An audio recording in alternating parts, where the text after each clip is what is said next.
Welcome to the Nemeth Report podcast. I'm Dr. Tammy Nemeth, historian and independent researcher, and I'll be your host. The topic for today's conversation is energy security. For more than a decade, Canada and the world has enjoyed what historian Daniel Yergin has coined a relative bout of peace, and with that, a corresponding exaggerated confidence about energy security. In that time, energy security has been taken for granted, and its importance forgotten. Unfortunately, also during this period, we've seen the rise of environmental activism, an aggressive and somewhat blind activism which has tarnished and attacked all hydrocarbon use, even hydrocarbons produced by politically stable countries like Canada. And the fact that stability in energy is critical for human well-being doesn't seem to be common knowledge in the public square, but it should be. Energy is essential and a part of everything in our modern technological way of life. Hydrocarbons, oil, natural gas, and coal are necessary not only for the affordable and reliable energy they provide, but also for the vast array of products that come from them, like light durable carbon fibers, various plastics, weather-resistant clothing, medical equipment, and so on. Yet oil, natural gas, and coal have been demonized. Canada, Europe, and now the United States have pledged and committed to abandon the use of coal, oil, and natural gas. These development of hydrocarbons. These government actions, coupled with misguided environmental activism, have reduced investment and increased costs to everyone, creating greenflation. Secure energy has been dealt a blow, not from external sources, but from within, from Western nations' own governments.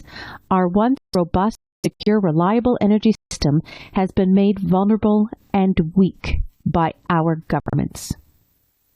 Enter the question of actions in Ukraine and the self-made energy crisis facing Europe and now the world.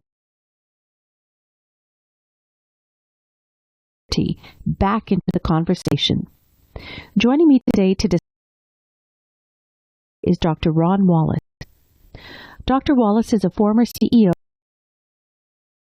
territorial energy and environmental regulators, including the National Energy Board.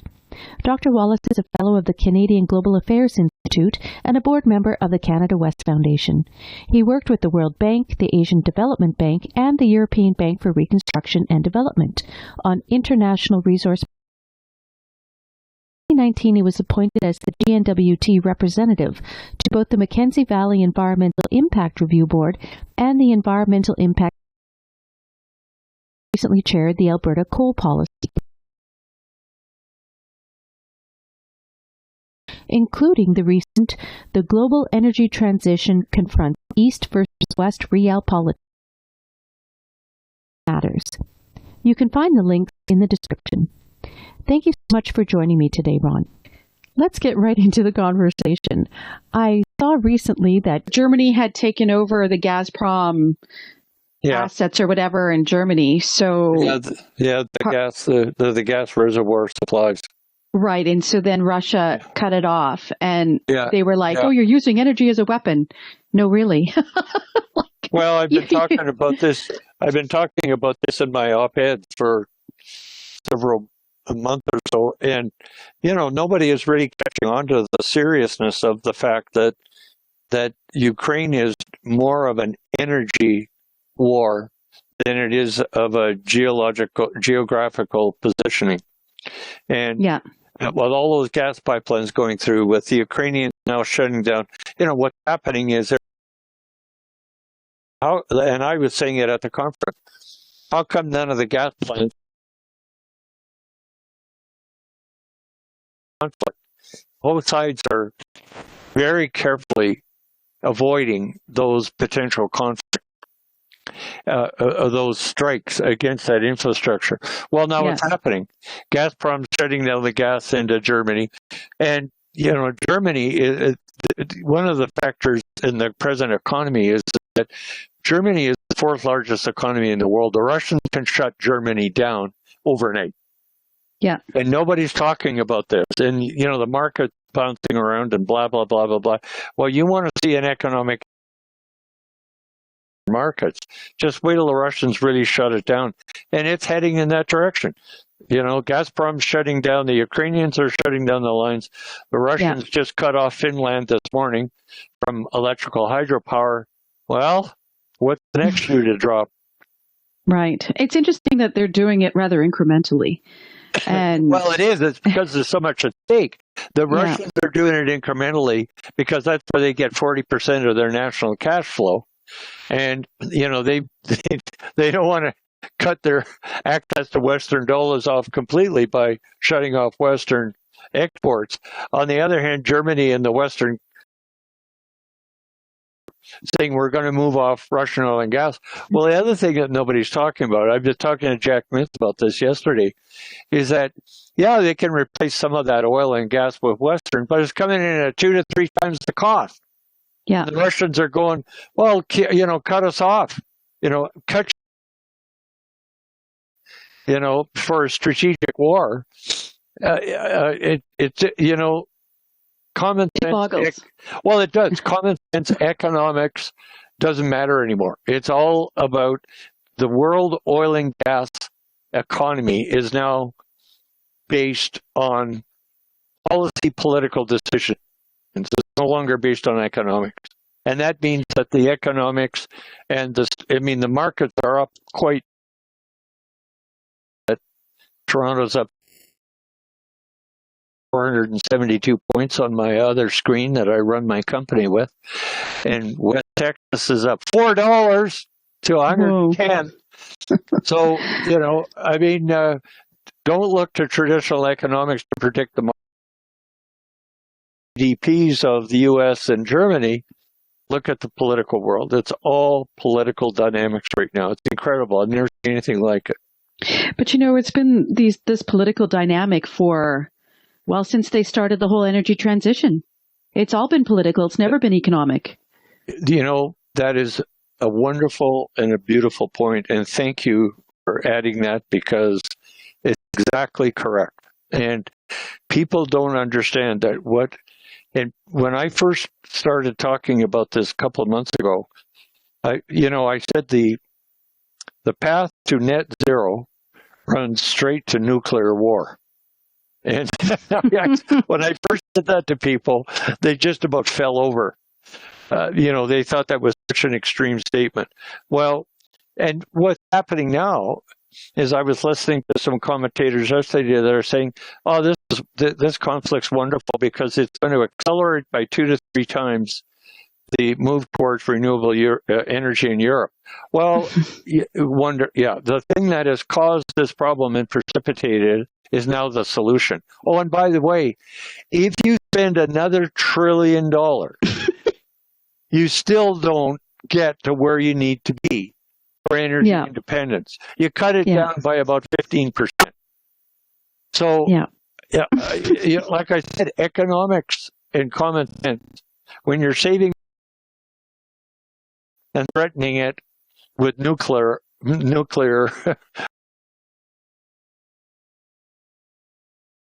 my time in Russia, I learned that when the Russians actually say something that they're thinking about using, it means they're really thinking about it. And they're absolutely straightforward. Now you can say, oh, they're threatening this or threatening that. Well, of course, that's the Russian way. They're always threatening. But when they tell you what they're going to do, like, if you don't back off on NATO, we're going to invade Ukraine. They invade. If they say they're thinking about tactical nukes, start thinking. If you wanted to send a message from Moscow right now, which is running a horrible regime, if you wanted to send a message to the Western powers, including Sweden and Finland, of what you're going to do, would you think about maybe using a tactical nuke on Kiev? Well, there we are. So maybe that's why they've been pulling their troops out from the cities. Well, I think they're getting the living hell kicked out of them on top of it, and they have to regroup and reuse their forces. But, if things start going the other direction, which it looks like the Ukrainians have beaten them to a point of, like World War I, where it's a war of attrition as opposed to a war of movement. If that looks like it's happening, or it looks like the Russians are actually losing on some fronts, they're going to look at whatever alternatives they've got, and they most certainly are going to send a message to the West.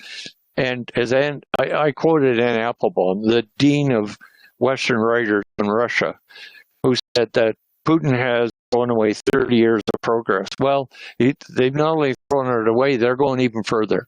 They may be throwing away 6 years of progress because they want to increase the degree of Russian isolationism from the West and rebuild the Slavic Empire under Putin's command. This is a very different world that we're living in.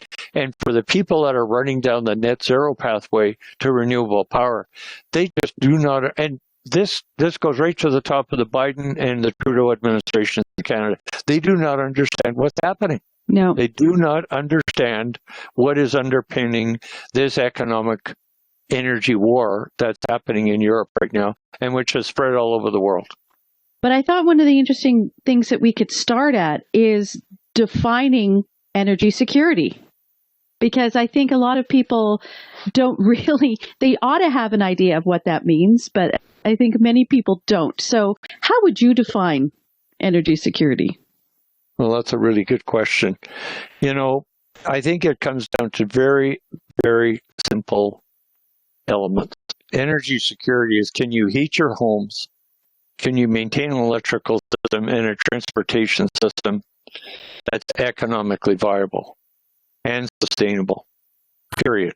Now, people think that if you withdraw from hydrocarbons and you go to a renewable economy of energy economy of some kind, that gives you the independence, the world energy non-secure situation around hydrocarbons. That's a fanciful idea, because with all that renewable energy and all the costs that are required to get there, yeah, you can become much more independent. But there are huge costs to that, including the acquisition of all of the metals that are required to do this, the generation of enough sustainable electricity to do all of that stuff. Even with those huge investments, you do not get to a point where you can eliminate your hydrocarbon base, period. And so energy security and policy is what I learned at the National Energy Board, is that these questions are very profound. They're unbelievably complex, and they are not solved by a religious adherence to reducing carbon in the atmosphere. If that's all you want to do, you don't get to energy security. I'm sorry. So the more of the money that's being put into these systems, including carbon sequestration, which may work at these elevated,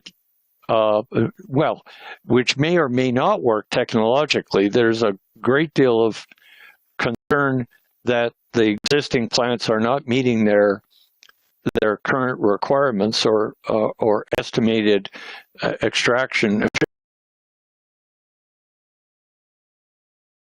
at these high elevated prices. If those prices come back down to the $50 to $70 international WTI rates, all of a sudden, are these CCS projects that are being built alongside of these major suddenly becoming stranded assets? Do they become white elephants that the companies can no longer afford to operate because they're so expensive? And even though your capital costs have been at least partially 50 to 75% offset at the front end, it's your operating costs of those facilities. And so people are shackling the Western development hydrocarbon energy system with costs that may be unsustainable when we need it. So all of these questions come into focus when you're talking about energy security, and they have not been properly adjudicated. It is whatever it costs to save the. Well, as Europe has shown us, that's not happening. And Europe could cut down on its nuclear and its coal thermal generation because they basically said we will go to renewable. I think I can't remember what the total renewable energy balance for the European Union is right now. I don't have the number at my fingertips, but I think it does not exceed 25% of the current energy balance for Western Europe. And I think that some of the projections that it can get even further above that are highly questionable and certainly need to be looked at from the point of view of return on investment. But that whole project was based on the assumption that Russian oil, gas, and to a lesser extent coal would be given throughout the development implementation process. And that is what has blown up in the face of the European nations, particularly Germany. But they are all facing staggering increases in their energy costs, which are only going to continue to increase. And that does not take into consideration security of supply. And as we've seen, Russia cutting off electrical supplies now into Finland, Gazprom reducing its deliveries, which, by the way, it's been doing for the last 6 months. It deliberately drew down the gas reserves in Germany that were run by Gazprom and now have been taken back by the Germans, and the interruption of flows through pipelines from Ukraine and the suspension of Nord Stream 2. These are having phenomenal economies of Western Europe, and they're unresolved. So this whole question of energy security has now leaped to the fore. And any thoughts that energy security can be wholly by renewable energy investment is very questionable. I agree absolutely. The shift that they wanted to make is just so profoundly misguided. And what's frustrating is that there's been lots of people like yourself and others who have tried to make this argument that, you know, what about energy security? I've been trying to raise energy security as an issue for some time, and people are just like, energy security, that's such an old-fashioned idea, and we're going to be more secure with renewables, and it'll be so great. And I'm thinking, where are you getting that idea from? Let's think through this. Let's look at common sense. What do you need for a strong, robust economy and prosperity for your people? And so I've been sort of wrestling with that dilemma of the motivations of the people behind all of this that don't want to see, it seems, the reality there. And I'm trying to figure out why that is. Well, Tammy, that's a really excellent point. It's heartfelt. What I believe is, this is something that didn't come to me automatically. My time serving as a permanent member of the National Energy Board indicated to me how important energy policy at the international level. People tend to look at energy policy and yawn. It was like, oh my God, it's so, and especially for electricity. Electricity energy policy is, you had better have the best experts in the world as an energy regulator when you're dealing with energy policy. And then you've got gas and oil and then renewable on top of it. These are very, very complex questions that have enormous implications for economies all over the world. And here, let me just give you an example. I've been saying that we've been witnessing an escalating energy war between Russia and the West. Now, I've been saying that for 2 months, but let's just look at it. Energy effectively underpins and finances Russia's military interventions in Ukraine. The strongest source, like Bloomberg Economics, estimates that the 2022 Russian annual energy export to approximately $321 billion. That's about $850 million of export earnings a day.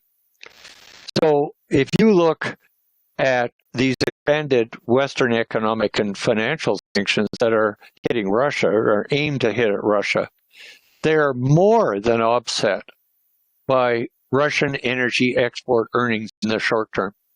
So these efforts to cut back on Russian import of energy, Russia is in the position where they, and this is what's happening, they can limit the access of gas to the pipelines. They of natural gas that's going into fill the reservoirs in Western Germany. They can into Scandinavia, should they so choose. This is not difficult for the Russians when you're making $850 million US a day.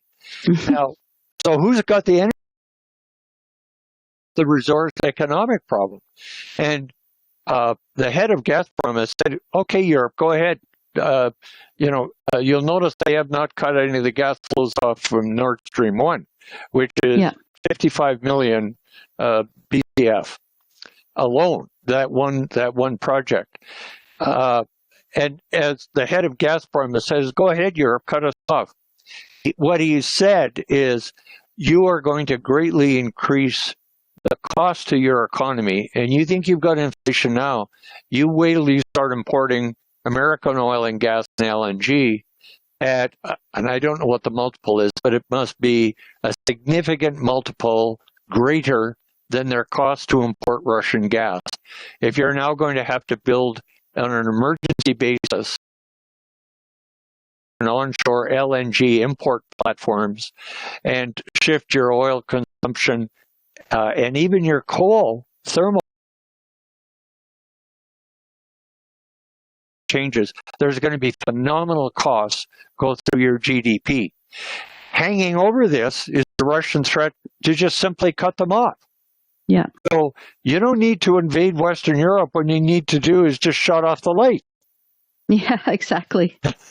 Yeah. So my view has been that Europe has a very serious energy problem now. And in fact, they may be approaching an energy crisis. Russia supplies 155 billion cubic meters of gas, natural gas, to the U.S. every year.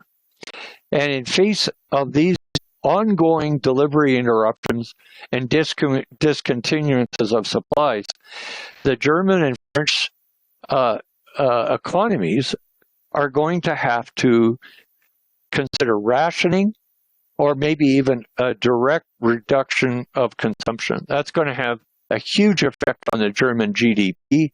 It's going to have a big effect on Western economies, and it's going to affect the markets all over the world. I was going to say that about rationing. I'm waiting for that shoe to drop. I know that in the UK, people are really struggling, and they're even less dependent on Russian gas than other places. Right.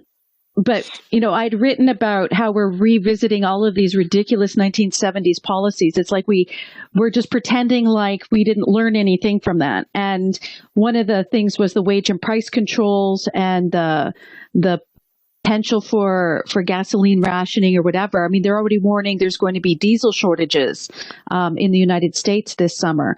So it's, I think it was Rishi Sunak, who's the finance treasury guy in the UK, yesterday told the oil companies that he will put in a windfall profits tax if they don't reinvest their new profits into North Sea development. The thing is, the government has been restricting North Sea development for the past, 4 or 5 years. And the companies are like, well, how can we trust that we're going to put this investment in and you're not going to turn around and use regulations to shut us down a couple of years from now? But I guess, absolutely. Yeah, those are wonderful points. And the Northeast U.S. is going to face a tremendous diesel shortage. You look at the cost of diesel fuel in North America as a whole, it's very, very elevated levels right now because those diesel exports to Western Europe that are critically needed have accelerated so much from the U.S. Yeah. And so you're absolutely right. The regulators and the governments who have been pushing the company, well, it's not just the investment regulatory environment. They have been pushing the insurers to not insure pipelines, for instance. They've been pushing the banks and the financial communities to disinvest these large funds that are putting up, that are disinvesting. And so now you're suddenly turning around and saying, holy smokes, you've got to get back into the North Sea. Well, Britain realized a month ago that it had to make a major shift. And in doing that, they've opened up a whole bunch of leases in the North Sea. At the same time, the Biden administration has shut down leases in Alaska and all through the government-owned lands in the U.S., and including the Gulf. And including the National Petroleum Reserve. That's right. They shut them down. So what message, if you're an investor or you're a major company trying to understand how to invest or to return these profits, which are, as I said, this situation is entirely a result of governmental legislative policy. This is not economics. This is energy policy coming back to bite these administrations in a very delicate place. And now they're turning around and saying, we now know that we cannot get to energy independence for the UK without expanded North Sea development, as the Norwegians are doing, as the Canadians are doing by pushing ahead with potential offshore development off Newfoundland and Labrador. Now, let's take a look at that. People are saying the government of Canada has approved the offshore Labrador and Newfoundland. Well, yeah, they may have signaled that they're not prepared to act against it, but the company has not made an investment. People are missing that. They are thinking is assured. It isn't. The company is now saying, okay, Canada, after taking 3 years to decide this, while telling Suncor it may not approve its mine, that maybe maybe this government will be around in 3 years. The same government that shot down the Gateway Pipeline after it was approved, after $1 billion in regulatory. Well, if you were a captain of industry, or you were a major financial house, or a bank, or an insurer, where would you be on this? So, exactly.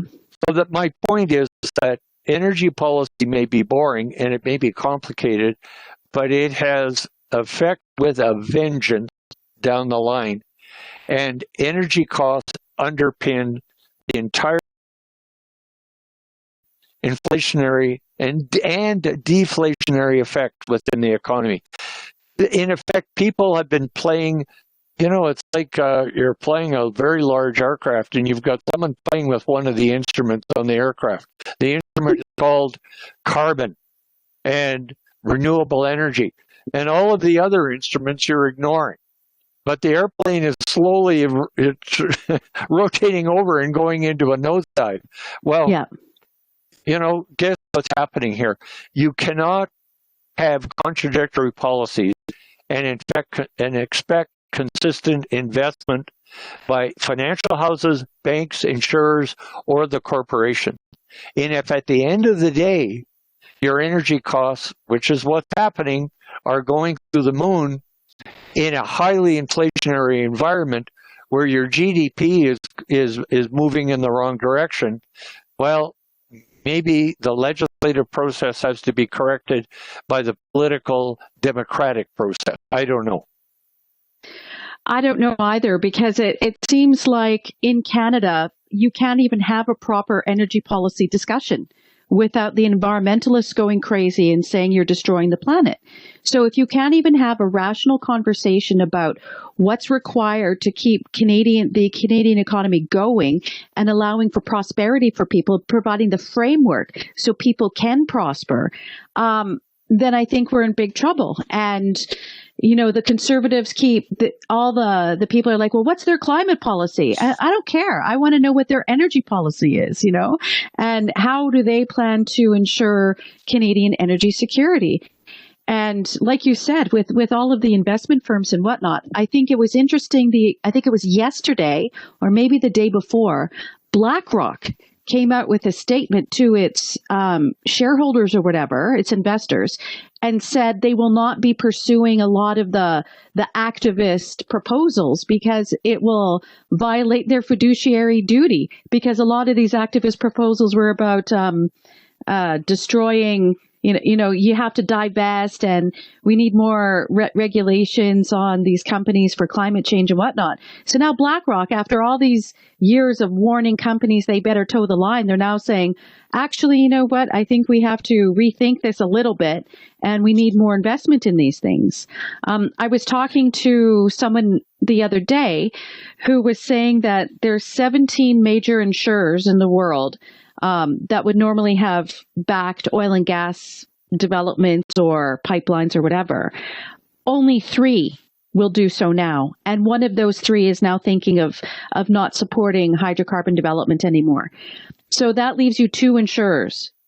That's insane. So what happens when, let's say, Trans Mountain, Lloyd's of London said that when the policy expires, I think it's at the end of this month or the end of June, they're not renewing it.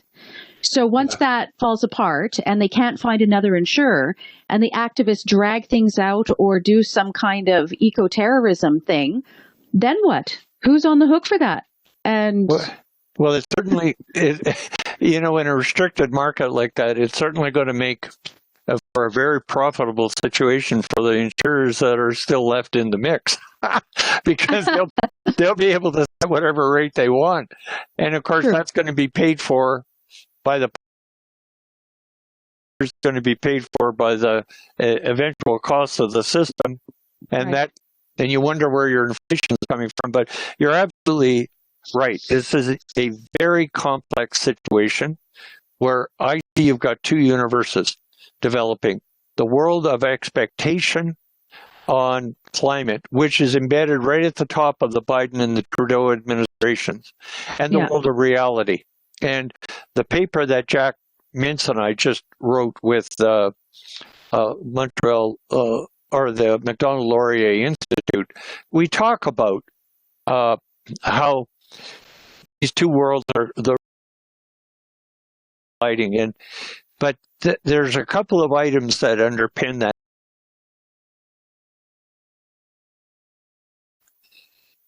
Valuable and correct, Tammy.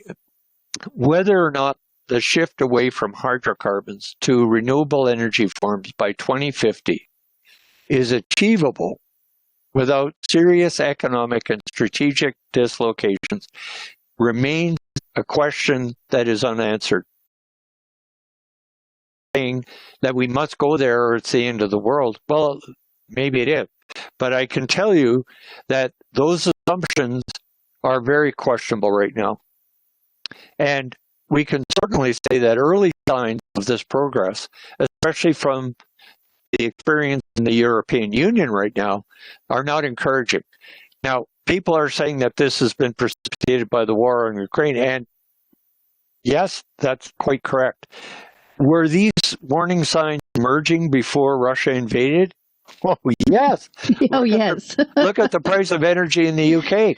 You have major sections of the UK right now that are experiencing significant energy policy where the government is now looking at major subsidies to just underpin the energy distribution. So general well-intentioned actions by those aiming for widespread global decarbonization has obviously been supported at the top level in the US, Canada, and the EU. Emissions assume that energy transitions are straightforward or even inevitable, and that alternative energy solutions can provide practical, adequate, sustained, and secure energy supplies. That has yet to be seen. And what is is that the limiting in the West, as has occurred in Europe, at rates faster than can be reasonably and economically replaced with alternative power, is leading to major market instabilities, to power interruptions and price increases. It's even leading to the use of energy as a weapon in economic warfare. Yeah.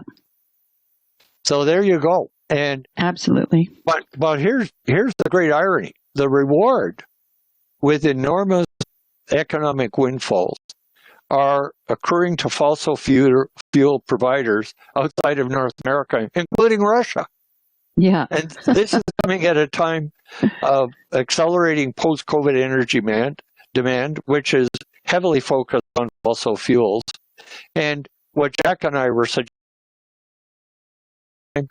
to step back at an energy policy level and consider the economic, social, and security risks that are emerging from the policies that are being pushed by the Biden and Trudeau administrations, and which were pushed by administrations in the European Union for the last 3 years. Look at the consequences of where these policies have entirely due to the Russian intervention in Ukraine. These were problems that were starting far before that and have been made much worse, and which have led to the ability of these nations, which we said we would never allow OPEC to do again after the 70s. It has led these nations to the ability to wage economic and energy warfare. Yeah, absolutely. And I love that point that that these problems that were starting to manifest even before the war, and this over-reliance on renewables and the commitment towards them, and then the over-reliance on these bridge fuels from questionable entities is what led to this war in the first place. And they're trying to say that, well, if we go on to renewables, we'd never have war. But by following those policies and trying to force an energy transition when it's clearly not ready, has created the situation we're in. And so doubling down, like you said earlier, doubling down on pursuing, forcing the energy transition isn't going to improve things, especially when they'll be reliant on all these minerals and metals from hostile places or potentially hostile supply. Baffles. It does baffle. There's another consideration on top of this, is that I've been reading studies by several major institutes, and they're throwing out numbers like, well, the transition will cost at least $1 trillion, maybe 2-3 trillion, trillions. These are numbers that are staggering, and people are assuming that not only will you make that you have the capacity financially and economically to make that, but that you must make it.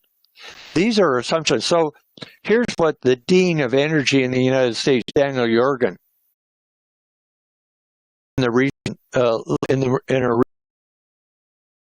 said that all of this of attention that's focused on the transition, the so-called energy transition, that challenge will not just be technological. That's where you hear all the discussion. Yeah. What is the cost of solar? What is the feasibility of renewable wind and so on down the line?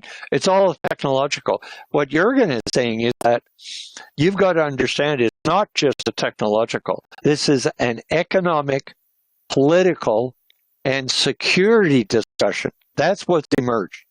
And we think that the transition will be far more difficult to achieve than all these political leaders are presently comprehending. And they may not be willing to admit it. And we're seeing that's why the current situation in Europe is so important. And to think that this crisis has resulted, as I've said earlier, from the Russian invasion of Ukraine is a mistake, because the crisis had developed far before the invasion.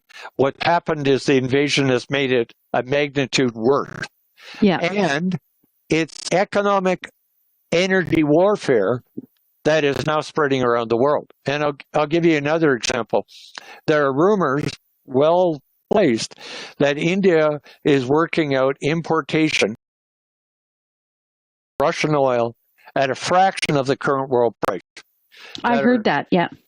So the bottom line is that the energy war now extends into the economic framework. And let's just take a step back and say, how does net zero work? If the U.S. and Canadian administrations and Europe are committed to achieving net zero by 2050, how does that work?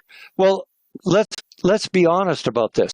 The only way it works is if everybody agrees to the same standard. Now, the Chinese and Russians and the Indians have all given in the far distant future to reaching that. But India at COP 26 in Glasgow made very clear that they're going to achieve net zero on their terms and on their time frame. And it's on terms and a time frame that are ridiculous. If you're going to try and achieve net zero for Canada at this accelerated rate. So COP. China did not attend COP. India attended, but said, we're going to do it on our terms, and don't you think for a minute we're going to abandon coal. They're importing more coal. So you have economic distortions that are happening here on the international sphere that are really material. But the point is, net zero only works if everybody's working to it. If all you're doing is installing carbon sequestration in North America to scrub Russian, Chinese, and Indian carbon out of the air, all you've done is made yourself uneconomic and made them hugely economic while you're losing the net zero transition anyways.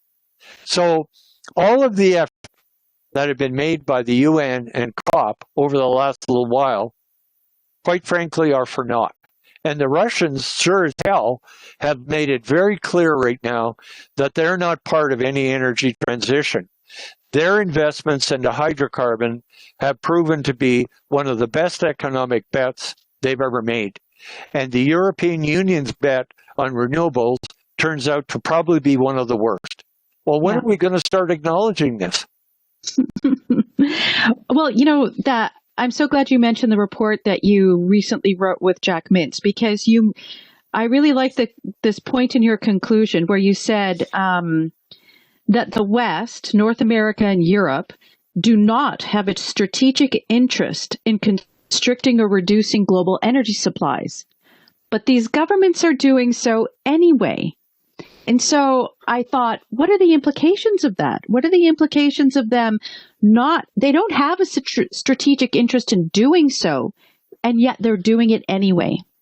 Why do you think that is? Well, as we said earlier, if your only focus is climate and carbon and CO2, yeah, I mean, you can see if that is the principal issue, go charging down that road. The point is that issue is not that simple, and it has material implications for security, energy, availability, reliability. All of those things have been discarded by the current leadership. And what's happening is it's coming back to haunt them in a very, very serious way. Well, let me give you one statistic that we cited in the paper. The U.S. military uses 400,000 barrels of oil a day. The Iraq-Afghanistan conflict burned more military hydrocarbon fuels than was burned in the entire World War II. Now, you're going to suddenly shift to renewables, and your whole defense structure is written around hydrocarbons. At some point, somebody has got to bring forces together into the world of reality, and it's not happening. If you've got Biden saying, we need to generate more LNG exports. We need to spend more diesel fuels to Europe to maintain the European economy against a catastrophic collapse, which would result from a sudden shutdown of Russian energy, shutting down the industry's ability to finance and produce the very hydrocarbons that you want to export to Europe. Can somebody sit down in a room and have a discussion, a serious discussion with people like Daniel Yergin about energy policy and the consequences of those policies? This is not happening, and it's not happening in Canada, it's not happening in the US. But it sure as heck is happening in China, in Russia, and in India, and maybe even in Indonesia as well, and Australia. And Australia, yeah. Well, I find it interesting, like yesterday, I think it was the leader of the NDP sent out these accusing tweets, which just happened to echo exactly what the Democrats in the U.S. were saying, that it's the big oil is behind the high oil prices, and that we need to go after these corporate laggards who are just out there to screw people. And I wonder, what's the pushback on this? How can we bring reality to these people when they say such ridiculous things? And is the public buying it? Well, Rex Murphy wrote an op-ed in the Financial Post this morning that dealt with that very issue. You can't maintain, as the NDP, the government in power that's brought these policies, these energy policies and regulations and regulatory authorities to bear, and then turn around and say it's the industry's fault. You just can't do it. And Rex is probably the most brilliant, humorous writer there is. But he really makes your point for you, Tammy. This, and you know, I'm astounded to see that Biden is doing this himself. Yeah. Biden has purposefully pointed out the profiteering, so-called profiteering. Well, let's look at it from the energy industry's point of view. They've been told that they have to move into renewable. Their drilling rate and restrictions are being accelerated to diminish their property and their production capacity. Regulations are being brought in which diminish it. Financial institutions are being discouraged from investing. Insurers are being discouraged by governments from investing. The only window they have left in this situation of there's a very simple economic principle here. If you have a commodity for which there's accelerating demand with decreasing supply or politically restricted supply, which is what's happening, guess what's happening to the price? So can we have an economics 101 discussion in the White House? That's what's required here. And as Daniel Yergin has said, if against that economic 101 background, you've got policies that are pushing us down ways on renewable energy, which may be morally required or whatever. I mean, there's no cost or price necessary if you're in a religious crusade to save the world. That's what this is coming down to. So in the meantime, if you're a major corporation and you're faced with these conflicts and your prices are suddenly going to the moon because of political restrictions that are happening both military, strategically, and economically, if those things are happening, what do you do as a president of a major corporation? Well, you take all that money and you give it back to your shareholders. Yeah. But you can't reinvest it. You can't get insurance. You can't expand your operations. You're limited to all of these things. You have no control over the prices because it's an international commodity. So what do you do with your money? And that's exactly what they're doing. They're giving it all back to the shareholders. In the meantime, Saudi Arabia has been warning for over a year that reinvestment is falling short on world energy, fossil fuel energy supply by billions and billions, if not trillions of dollars a year. So what's happening is that the crisis that we've got right now, which is politically caused in a regulatory security environment, will soon be overtaken by economic realities, meaning there will be insufficient supplies to meet demand. So now you've got 4 levels of complexity: political, strategic, insurance, and financial, soon to be followed by economics and supply demand. Well, goodness sakes. Political leaders actually addressing the needs of their peoples. While you're watching energy spin out of control on an upward spiral caused by political economic restrictions, which is having huge effects on inflation, huge effects on your economy, and huge effects on your voting public. Well, at some point, the elastic band that's being pulled apart is going to break. I wonder if we're at that point right now. We're definitely getting close to it, I think. One aspect that I find consistent with what you're saying is the aspect that this is policy driven, because there's a whole new raft of regulations and standards coming forward that are really designed to punish the hydrocarbon industry, but it's meant to apply to all industries and their carbon footprint or their sustainability and climate related financial disclosures. And they haven't stopped. They haven't slowed this down at all. So the SEC came out with their new standards a few months ago. The International Sustainability Standards Board is working on codifying global standards for climate-related financial disclosures and general sustainability disclosures. That is like ESG reports on steroids. But all companies will have to fill this out, and they'll require scenario analysis, and they'll require all of these other things that do nothing except increase costs, become incredibly burdensome, and then it holds them open for litigation in the future. So if they didn't make an accurate prediction, then activist investors can sue them for being for misrepresenting their reports.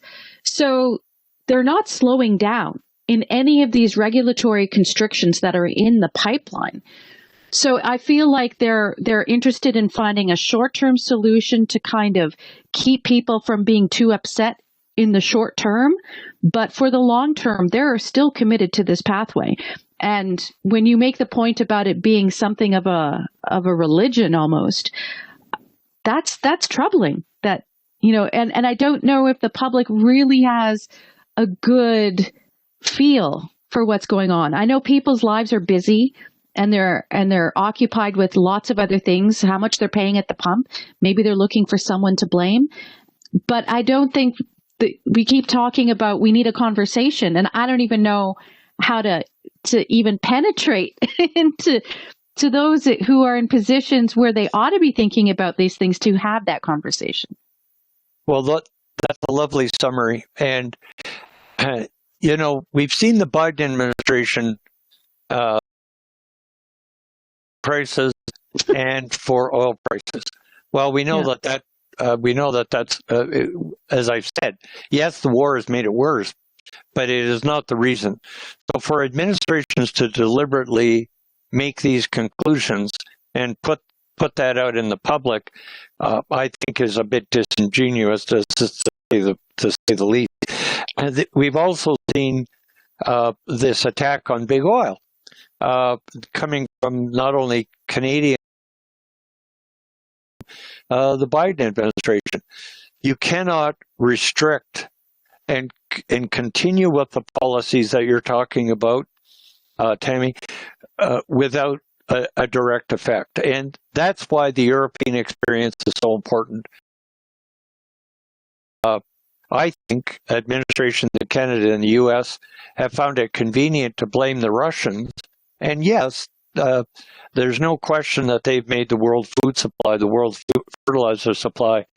All of these things are now at risk for no good reason and for horribly misplaced moral reasons within the Russian Federation. It's just awful what's happening. But the point is that to simply focus on that alone and say that's the reason for all of our problems is a very, very misplaced strategy in the West to pursue. And if, as you say, well, I come back to my idea of the two worlds. As you said, the one world is proceeding apace with making hydrocarbon manufacturing and production and distribution much more difficult at a time when political restrictions are sending the price over the moon,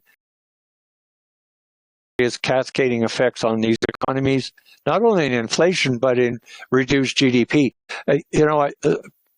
Very much wiser people have said the solution to high oil and energy prices, because at some point you get a disassociation in the market where it looks at alternatives. Well, the concept that you have viable alternatives at hand that can handle the rate of decrease and the rate of increase of the price of hydrocarbon energy. That is something that has not been examined. And what's driving all of these principles behind what you just talked about, Tammy, is the fact that if you restrict or eliminate hydrocarbon production and distribution, alternatives will automatically take its place and everything will be fine. It won't. They can't. They aren't. That's what Europe is telling us. And so at some point, as you suggest, somebody has got to get into the room and talk about economics 101 and how this stuff works. Well, especially with something like energy, which is the demand for energy really is inelastic. It's not like it's some luxury item that you can just cut out of your life. I mean, people still need to get around. They still need to heat their homes. They still need to power their homes, make sure that their fridges and stoves and washing machines and whatnot are working. And you can't do that unless you've got stable, affordable energy. So to say that you can just turn on a dime to something, you mentioned viable alternatives. Renewable isn't even really viable on its own, right? I mean, there's so many things that you need for backup, and it's intermittent, it's unreliable, and so on. So if reliability of energy is central to a modern technological economy, then why the heck would we go down this path? But you're right. Economics 101, inelastic demand for some things is, it's there. That like when Kristalina Georgieva of the IMF says, oh, gee, we didn't realize that printing so much money might cause inflation. And you're supposed to be a leading economist? How could you not know that? Well, that's what's coming out in the political debate in Canada as well, and the U.S., where, the head of the Federal Reserve yesterday, who was just reconfirmed, got it wrong. Well, yeah, it's not just interest rates you got wrong, it's printing money. But I want to go back. The point that you made earlier is really the important one, is that if you're going to transition, the rate of transition has to be phased in a way that brings secure economic alternatives to the table while you're transitioning. Those equations, those principles for economic transition have not been thoroughly employed. They're working on a black and white scenario. If we eliminate hydrocarbons, the world will be better because we'll just turn everything into electrical. Well, will you? Liability. Oh, and by the way, your entire American Western military strategic establishment runs on fossil fuels, which you are now cutting into the American strategic reserves to cover domestic supplies. Well, that's fine until you get into trouble, which we're now in. And you think the Russians don't understand the energy equation? You think the Chinese don't understand it? Well, you ignore this stuff when your military burns 400,000 barrels of oil a day, and you're going to restrict that. And worse, you're going to put those supplies at risk through highly vulnerable, independent foreign sources. Wow. This is a discussion that has not been held. Yeah. And one interesting thing is that if you think about these policy actions that have been taken over the past while and how terrible they've been, it's either ignorance or incompetence or malevolence. And any one of those should be enough to say that these governments should not be able to govern because they're... Well, in 1153, Saint Bernard of Clairvaux said, "The road to hell is paved with good intentions." Well, I think, all of those things that you feature are correct, but I think the whole thing based on good intentions and assumptions by political leaders who have very little training in energy policy or energy technologies. The assumption that they're making that all you need to do is choke off hydrocarbons and the world will become a greener and better place, without understanding the economics of the technologies or the infrastructure and the finances that are required to get done. Especially when there's people like Mark Carney and the bankers and whatnot and the financial guys who think if you just throw enough money at it, you can do this transition overnight. Like as if, exactly. we can mobilize trillions and trillions of dollars. I mean, what's a trillion? What's a trillion? Yeah. Well, a trillion is quite a lot of money. And it's a lot. When I hear these numbers being thrown around us, this is what's going to take. 2-3 trillion, and it must be done because otherwise, well, if you're going to do that in your Western economies, the Chinese and the Russians and the Indians and the Indonesians and others are not doing it. All you're doing is taking on vast debt for an insecure, unsustainable energy supply that puts your whole economy at risk and effectively bankrupts your ability to do competitive manufacturing, because now you can't fly your airplanes and run your ships at sea. These are very important things that need to be discussed, and all we're talking about is carbon numbers. That's the mistake. So those good intentions, that's what we've been saying. That's what we've been saying about the European Union experience. Where have these good intentions and these investments led us? It has not led us to fundamental security. It's not led us to a low inflation environment. It's not led us to a more secure energy environment. It's not led us to a more politically stable environment and an international consensus about things like production and so on. So can we sit down and have an elemental economics 101 discussion about these issues? Or will we just continue the good intention road of we've got to take carbon out of the air? Well, it's not happening. It's not moving in a direction. It does not have the support of the largest economies in the world.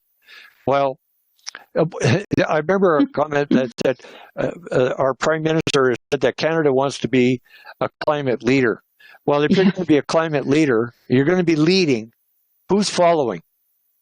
Who's following? Is China, Russia, Indonesia, India, are they following you? Well, we're way ahead of the curve and we're going to demonstrate it. Really? How's your GST? Or your GDP, rather? How's your inflation rate? How's your debt rate working? How's the rest of the world responding to your leadership? Yeah. Well, these are questions that are just not being discussed. And you're quite right, Tammy. It's so overdue. Well, I'm waiting for the federal government to convene some advisory group or task force to discuss energy policy like they have for everything else. And I'm sure they'll stack it with people who have good intentions, Well, they've convened all these task forces to advise them of how to implement the clean fuel standard, for instance. Now they're coming up with a clean electricity standard. They're coming up with for carbon emissions reductions and so on. They're charging down the road into CCS. Well, these are all great intentions, but the reason they're convening these is they're setting policies for which they have no technological or economic solutions. Right. So, yeah, we're going to lead the world and reduce and get to net zero by 2050. Gee, how do we do that? Oh, well, we'll set up a committee of learned people. Yeah, they might be able to help. But the point is, how many of them have any training in energy policy? How many of them are really technologically competent to talk about energy and economic questions? I'm sure they're all wonderful people with great intentions, but the point is that what we've demonstrated in Canada in the last 10 years that are based on assumptions for technology and finance can have real consequences. And we're starting to experience those. Not the least of and diesel fuel and escalating inflation and hugely escalating debt servicing costs on escalated debt. Well, are these the kind of discussions you think we should be having at the political and economic level right now? You're absolutely right. Where are these discussions happening? They're not. They're not. And honestly, I think Parliament is about to wrap up soon. So even if they decided, if the Conservatives wanted to set up some parliamentary committee to discuss it, it would probably get shut down within a week or two so they can go on holiday for the summer. Well, I wish them well. As long as they're not paying for the gasoline costs on the aircraft that are flying the Prime Minister to Europe and flying the MPs home, I'm sure they can be happy. If they had to pay for those fuel costs, they might be thinking more carefully about these. True. Just to wrap up, I thought I would just bring up one last point, which is when Daniel Yergin testified before a congressional committee after 9/11, he was talking about oil diplomacy. And he made the excellent observation that there have been ups and downs of energy crises over the years. And when there's extended bouts of peace, there's extended periods of exaggerated confidence about energy security, and attention is diverted elsewhere. And I think we've been living in one of those periods since at least 2012, probably since before then. And a large part of that is a result of the fracking revolution, because it allowed all that oil and gas entering the world market, helped lower the prices for everybody in the world, because that's how the international market works. But so when we're in these periods of extended peace, we lose sight of things like security, because we're thinking, everything's fine, everything's going to be fine forever. And therefore people kind of lose sight of what's really important. And I feel like that's what we've been living through this with the Paris Agreement and these various other developments and the Energiewende in Germany. So now that Realpolitik, as you pointed out, is kind of hit them in the face, where do we go from here?